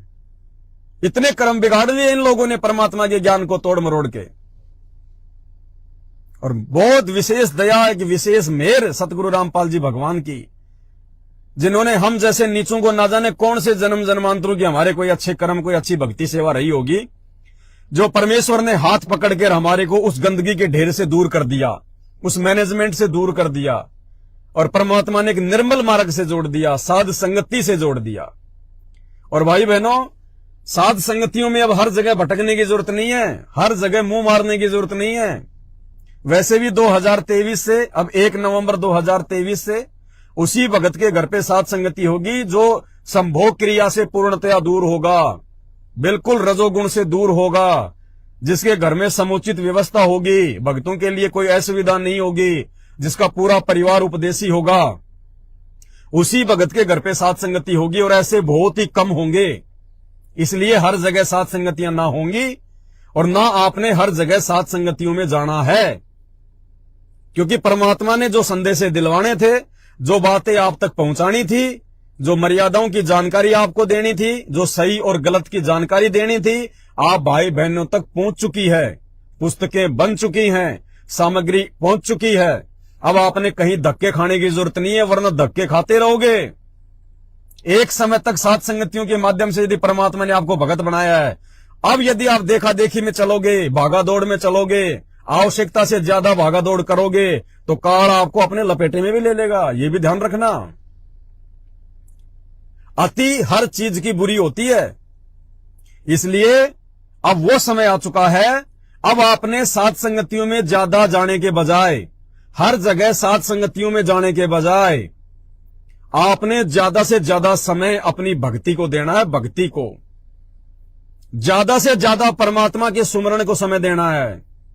और परमात्मा ने कह रखा है कि कम से कम अगर तुम्हें अपना बचाव चाहिए, कम से कम 1 माला डेली प्रथम मंत्र की और 5 माला सतनाम की। ये अपना नियम बना लो जैसे भी भाई।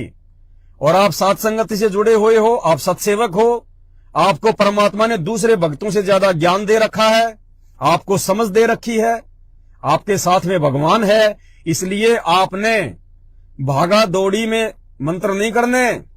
ठीक है, कहीं आ रहे जा रहे हो अपना मंत्र करो, लेकिन हमने बैठ के शांति से परमात्मा को समय देना। हमने हर काम भागा दौड़ी में नहीं करना।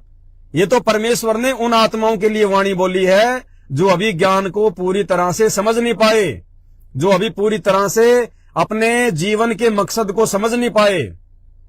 ये तो उनके लिए परमेश्वर ने कहा है कि नाम उठत नाम बैठत नाम सोवत जागबे, नाम खाते नाम पीते नाम से तिलागबे, कि जैसे तैसे तुम नाम पे लगे रहो।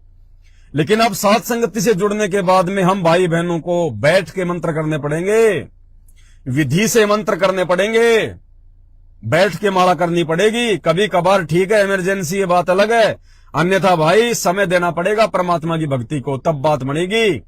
क्योंकि भक्ति से ही सब कुछ होगा, भक्ति से ही गुरुजी प्रसन्न होगा, भक्ति से ही हमारा काम बनेगा, भक्ति से ही हमारा बचाव होगा, क्योंकि भक्ति से ही गुरु अपना आशीर्वाद बना के रखेगा। तो हर जगह सात संगतियों में धक्के नहीं खाने हैं, हर जगह हमने नहीं भ्रमणा, नहीं भटकना, वरना ये काल आपस में मनमुटाव पैदा करेगा। ध्यान रखना, ध्यान रखना। अब अगर हर जगह सात संगतियों में जाओगे, दौड़ोगे, भागोगे, क्योंकि इस समय हम किसी का कुछ नहीं कह सकते कौन मर्यादा में है। जब तक गुरुजी जेल से बाहर नहीं आ जाते तब तक हम सब की परीक्षा है। हम सब ने बहुत सोच समझ के चलना है, फूक फूक के कदम रखना है। कौन भगत मर्यादा में है, कौन भगत मर्यादा में नहीं है, किसी को नहीं पता। कौन अंदर से भगत है, कौन बाहर से भगत बनने का दिखावा कर रहा है। इसलिए आवश्यकता से ज्यादा किसी से मेल मिलाप नहीं, किसी से मेल जोल नहीं, किसी के पास आना जाना नहीं। आपको जो भी मटेरियल देना था परमात्मा ने दे दिया, जो भी ज्ञान और समझ देनी थी सात संगतियों के माध्यम से दे दी है। बचने बचाने की जानकारी मिल गई है आपको, अच्छे बुरे कर्म कुकर्म की जानकारी मिल गई। भगवान के सत्संग आप सबके घर पे हैं, आपके मोबाइल में है, जानकारी आप सबके पास में है, शंका समाधान की पुस्तक आपके पास में है।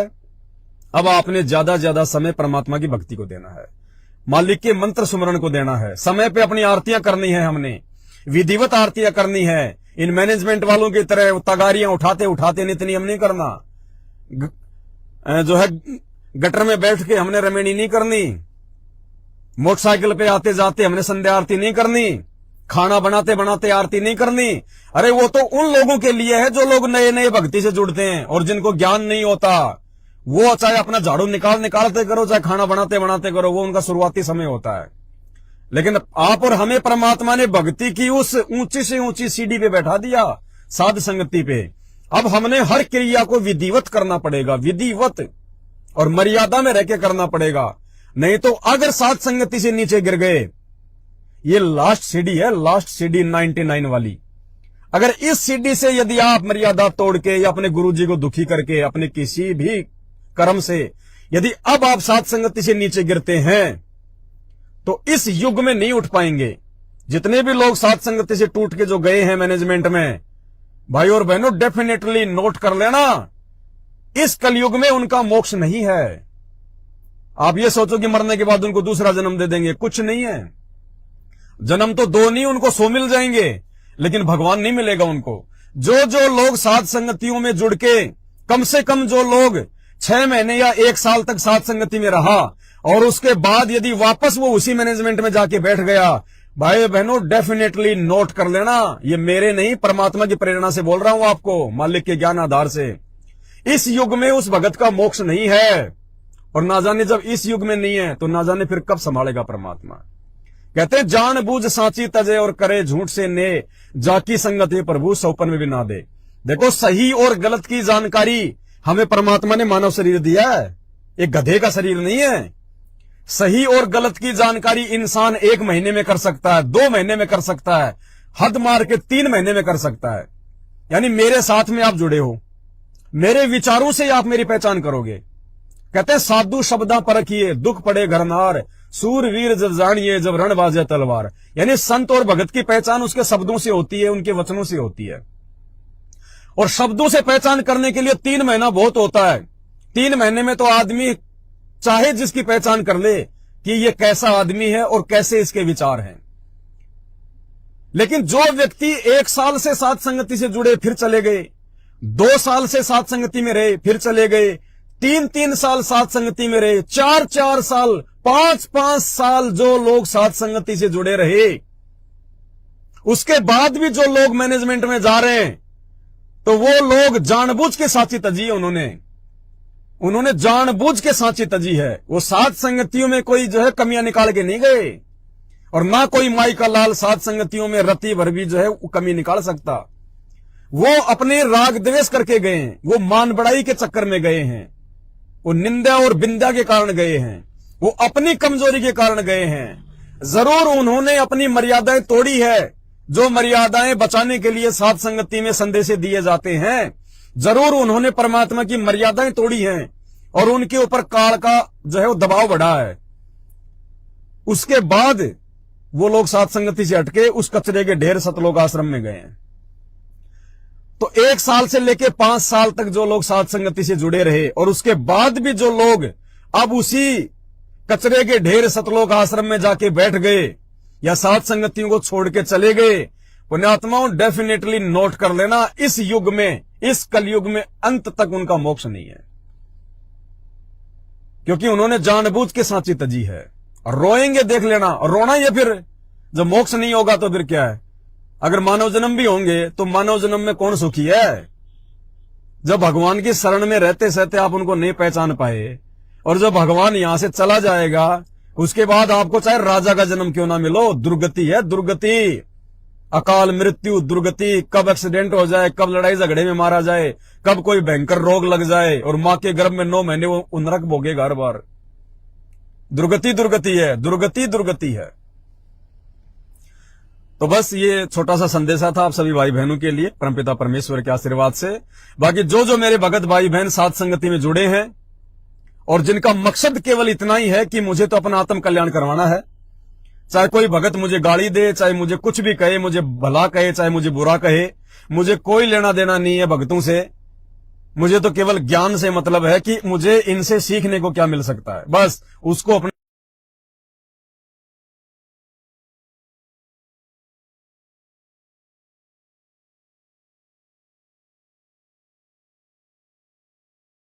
हमारे गुरुजी को दुनिया ने कितनी गालियां दी, कितना बदसलूकियां की दुनिया ने हमारे गुरुजी के साथ में। क्या गुरुजी ने कभी किसी के प्रति कोई एफआईआर की, कोई मुकदमा किया? किसी को गुरुजी ने गाली गलौच निकाली, किसी को गुरुजी ने बद्दुआ दी?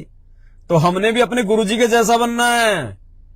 कीट न जाने भृंग को गुरु कर ले आप समान, गुरु को कीजिए दंडवत कोटि कोटि प्रणाम। जब तक हम अपने गुरुजी के अनुसार नहीं चलेंगे, अपने गुरुजी के वचन के अनुसार नहीं चलेंगे, तब तक हम भगत नहीं बन सकते।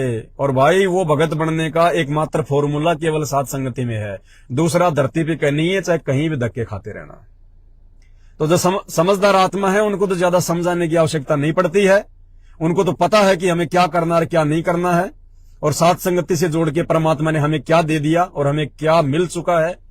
तो वो तो निसंशय है, वो ना किसी आश्रम की तरफ मुंह करके सोती, ना किसी कुपात्र को ज्योति पाठ और दान का वो पैसा देती। उनको तो केवल इसी बात का इंतजार है, जब तक हमारे गुरुजी नहीं आते हैं तब तक हम अपने घर बैठ के अपना धंधा करेंगे, अपनी भक्ति करेंगे, और जो ज्ञान आधार से चलेगा उसके साथ है। जो वास्तव में भगत होगा उसकी यश में यश है, बाकी जो राग द्वेष रखेगा, निंदा चुगली मान बढ़ाई ईर्ष्या, वो हमारा कुछ नहीं लगता, आउट, वो कचरा है। और जिस दिन हमारे गुरुजी बाहर आएंगे और जिस भी आश्रम में आएंगे, जिस भी भगत के घर पे आएंगे, जहां भी आएंगे, जिस भी स्टेट में जाएंगे, जिस भी देश में जाएंगे, जहां धरती पे हमारे गुरुजी के पैर पड़ेंगे, उस समय हम अपने परमात्मा से मिलने जाएंगे, अपने गुरुदेव का आशीर्वाद लेने जाएंगे। और उस समय जो आदेश हमारे गुरुजी हमें देंगे वो हमें स्वीकार्य होंगे। उससे पहले गुरुजी का सत्संग ही हमारा आदेश है। गुरुजी का सत्संग ही हमारा असली गुरु है, ज्ञान ही हमारा असली गुरु है। बाकी गुरुजी के परिवार के चक्कर में, किसी बहुत बड़े भगत के चक्कर में, किसी कोऑर्डिनेटर के चक्कर में, ये मूर्खों के काम है, बेबुद्धि लोगों के काम है, ज्ञान आधारी भक्तों के काम नहीं है। तो इस प्रकार से जो व्यक्ति इस ज्ञान मार्ग पे रहेगा वो टिक पाएगा, अन्यथा काल भाई साहब कान पकड़ पकड़ के ले जाएगा, 28 तक कान पकड़ पकड़ के। अभी साध संगतियों में भी बहुत छटनी होनी है, साध संगतियों में भी छटनी होनी है, क्योंकि साध संगति में भी राग द्वेष करने वालों की कमी नहीं है, ईर्ष्यालुओं की कमी नहीं है। हमें नहीं पता, मुझदास को नहीं पता कि साध संगति में कौन क्या कर रहा है। ठीक है, दास को कोई अगर गलत दिखाई देता, दास उसके मुंह पे बोलता उसी समय। लेकिन फिर भी यदि साध संगति में कोई बगुला भगत है जिसके अंदर सारे विकार हैं, सारे उठपटांग हरकतें बातें, और बाहर से बिल्कुल भगत बना दिखाई देता है, तो भाई पवन दास को तो धोखा दे दोगे, आसपास वाले भक्तों को तो धोखा दे दोगे, लेकिन अंतर्यामी सतगुरु रामपाल जी भगवान को धोखा नहीं दे पाओगे। समय आने पे परमात्मा कान पकड़ के बाहर कर देगा साध संगति से, कान पकड़ के, कोई भी बहाने से। अगर भगत बनना है तो भगत के लक्षण, भगत के गुण, भगत की मर्यादा, भगत के विचार परमात्मा ने तुम्हें खूब बता दिए सत्संगों में भी, और साध संगतियों में भी हर बार यही जानकारी दी जाती है। अगर भगत बनना है तो भगत की हैसियत से रहना पड़ेगा, मर्यादाओं में रहना पड़ेगा, लगना चाहिए कि ये संत रामपाल जी का भगत है। अगर 100 जगत वाले आदमी खड़े हैं और एक यदि उनमें भगत है तो लगना चाहिए कि ये संत रामपाल जी का भगत है। उनकी तरह टोरे से रहने वाला, गहने गाठी पहनने वाला है, ऐसी बद्दी बद्दी कटिंग कराने वाला, फ्रेंच कट रखने वाला, ये संत रामपाल जी के भक्तों के लक्षण नहीं है। लगना चाहिए कि बंदा संत रामपाल जी का भगत है, ये संत रामपाल जी की चेली है, संत रामपाल जी का चेला है, लगना चाहिए उसको ऐसा। अभी 5-7 दिन पहले की बात है, एक बहन है हमारी, उन्होंने संकल्प ही नाम दीक्षा ली है, संकल्प नाम दीक्षा,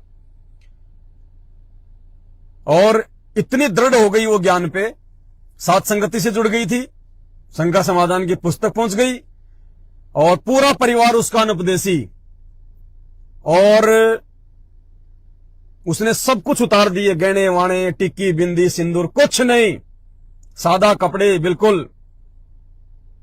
अब घर में उसका विरोध बढ़ गया, क्योंकि ये तो 36 का आंकड़ा है, होना ही होना है। बहुत विरोध हुआ, बहुत विरोध हुआ, बहुत सहन किया बहन ने।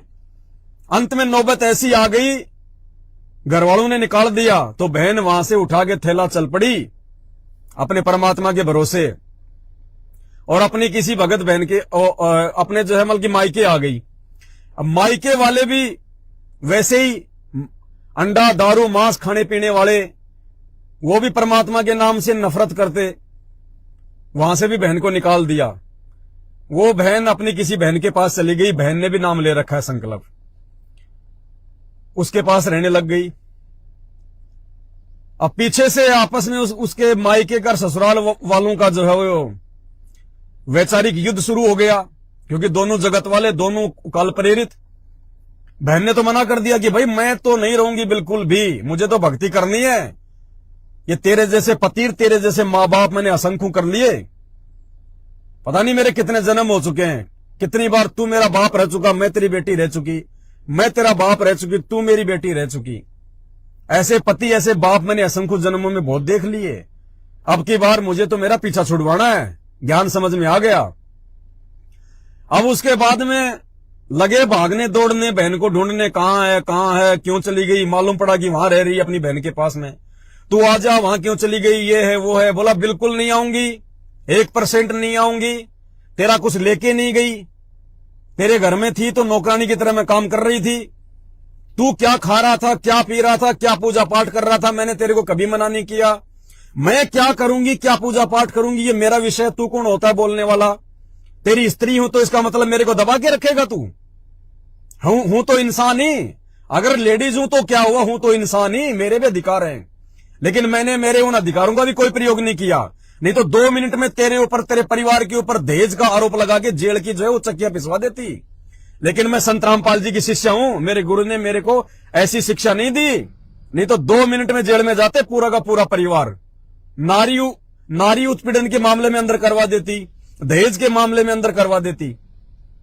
लेकिन मेरे सतगुरु रामपाल जी भगवान ने मुझे ऐसी शिक्षा नहीं दी, और मैं साथ संगति से जुड़ी हुई हूं। हम खुद जो है बल्कि मरने को तैयार हो जाएंगे, दूसरों को नहीं मारेंगे हम। तो बोला क्या करना, बोला तुझे। उसके पति ने कहा कि तुझे क्या चाहिए, देखो सरेंडर हो गया। अरे बहन ने जब दृढ़ता दिखाई भक्ति के लिए तो परमात्मा पीछे खड़ा रहता है। जै तू चाले 1 कदम मैं चालू कदम 60, जै तू हो जा काठ की मैं हो जाऊं लोहे की लाट। जब बहन ने जब दृढ़ता दिखाई कि घर छूटे तो छूटे। भाई साथ संगति में आके जो भजन गाते हैं ना, चाहे जग छूटो या घर रूठो, चाहे छूटो ये संसारा हो, सतगुरु जी धनाना वाले को हम आए हैं भोग लगाने को। अब जग रूठे या घर छूटे चाहे है, तो ये शब्द ऐसे नहीं गाने, शब्दों पे चलना भी है। तो बहन ने शब्दों पे चल के दिखाया तो उसके पति सरेंडर हो गया। जो मतलब शेरशाह सूरी बन रहा था, औरंगजेब बन रहा था। क्योंकि इज्जत तो उनके भी है ना, लोग तो उनसे भी बात करेंगे ना, भाई क्यों गई, क्या कर दिया। वो तो बेचारी ना कुछ को लड़ाई झगड़ा करती थी ना कुछ और था, क्यों निकाल दिया तुमने घर से। तो भगत से ज्यादा इज्जत तो जगत को है। बोला तू क्या चाहती है, बोला सेपरेट तो चाहिए मुझे कमरा, महीने का 1 किलो चाहिए मुझे घी, और मैं जो भक्ति करूंगी उसमें किसी प्रकार की कोई बाधा नहीं होनी चाहिए।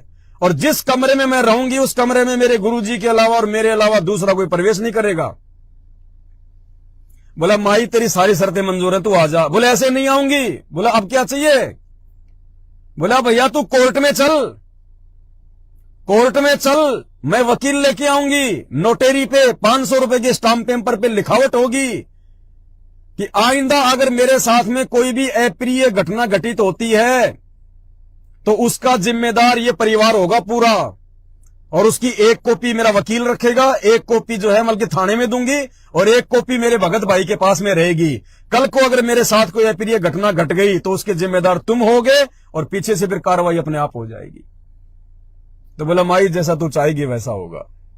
तो भाई और बहनों, जब हम परमात्मा के ऊपर दृढ़ होंगे, मालिक के ऊपर विश्वास रखेंगे, तब परमात्मा साथ देता है। आपके पति ने कह दिया फोटो नहीं रखनी है, दीपक नहीं जलाना है, हाँ जी नहीं जलाना नहीं जलाना, तो वो आपके ऊपर वो डबल शेर की जगह 1.25 शेर बन के बैठ जाएगा। अरे सारी बेड़ियां तोड़ दो, धरती पे भगवान है। मीराबाई जब घर छोड़ के चली थी तो ये सोच के नहीं चली थी कि मैं किसी भगत के घर पे रह जाऊंगी, कहीं और रह जाऊंगी। वो तो चल पड़ी परमात्मा के नाम पे। उसकी व्यवस्था वृंदावन में परमात्मा ने करी।